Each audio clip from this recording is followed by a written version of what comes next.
దేశవ్యాప్తంగా సుమారు 22 లక్షల మంది విద్యార్థులు హాజరైన నీట్ పరీక్ష మరోసారి విద్యా వ్యవస్థలోని లోపాలను చర్చలోకి తెచ్చింది. ప్రశ్న పత్రాల లీకేజ్ ఆరోపణలు విద్యార్థులు, తల్లిదండ్రుల్లో ఆందోళనకు కారణమవుతున్నాయన్నారు సిపిఐ నేత నారాయణ. లక్షలాది మంది పోటీలో ఉండగా సీట్లు మాత్రం పరిమితంగా ఉండడంతో తీవ్రమైన పోటీ పరిస్థితి నెలకొందన్నారు. ఈ పరిస్థితులపై వివిధ వర్గాలు ఆందోళన వ్యక్తం చేస్తూ పరీక్షా వ్యవస్థలో మరింత పారదర్శకత అవసరమని అభిప్రాయపడుతున్నారన్నారు. దాదాపు 22 లక్షలకు పైన విద్యార్థులు ఎగ్జామ్స్ రాస్తే, నీట్ ఎగ్జామ్ రాస్తే రాత్రి మౌళ్ళు వాళ్ళు కష్టపడి చదివితే వాళ్ళతో పాటు తల్లిదండ్రులు వాళ్ళతో కాపలా కాసుకొని చదివించి వాళ్ళ దగ్గర ఉండే ఎగ్జామ్స్ రాయించేటువంటి 22 లక్షల చిల్లర కుటుంబాలని వాళ్ళ గుండెల్లో గుణపాలు దించారు. ఒక్కసారిగా లీకేజ్ జరిగింది కాబట్టి మొత్తం ఎగ్జామ్స్ రద్దు చేసి పారేశారు results.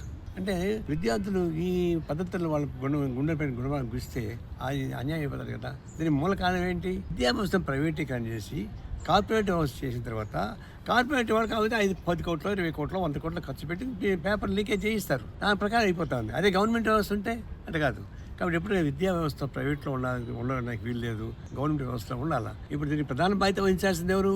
Prime minister, education minister. వీళ్ళు బాధ్యత వహించాలా. It is insult and the part of the prime minister. ఇంతమంది విద్యార్థులకి ఇబ్బంది పెట్టే పద్ధతులు చూస్తున్నప్పుడు మీరు ఏం చేస్తున్నట్టు లెక్క? మరి లీకేజ్ పెడితే వాళ్ళ యాక్షన్ ఏమైనా తీసుకుంటున్నారు? వాళ్ళు విచారణ అంటున్నారు. విచారణ ఎప్పుడు జరుగుతుంది?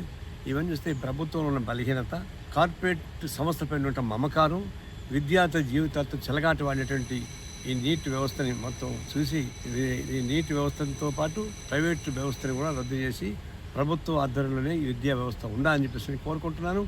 దీని మీద తగిన చర్యలు తీసుకోవాలి. పూర్తి బాధ్యత కేంద్ర ప్రభుత్వం బాధ్యత వహించాలని చెప్పేసి మేము డిమాండ్ చేస్తాం.